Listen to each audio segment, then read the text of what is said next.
প্রিয় দর্শক, ভোরবেলা চলে আসলাম শ্যামবাজার আলুর বাজারে।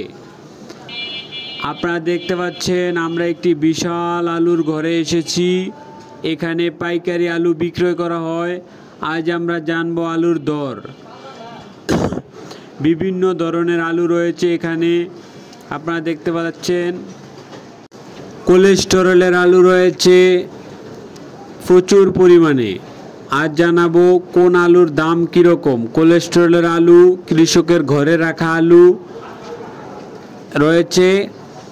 আপনারা যে আলুগুলো দেখতে পাচ্ছেন লাল নেটে, এগুলো হলো কোলেস্টেরলের বাছাই করা আলু, মানে সবচেয়ে সেরা আলু। এগুলা বিক্রয় হচ্ছে 16 টাকা 17 টাকা করে। এগুলোর মধ্যে ছোট আলু নেই।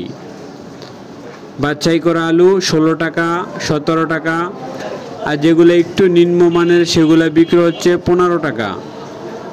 এখানে দেখতে পাচ্ছেন ছোট আলু বিক্রি হচ্ছে 60 টাকা করে কেজি, 7 টাকা করে বিক্রি হচ্ছে।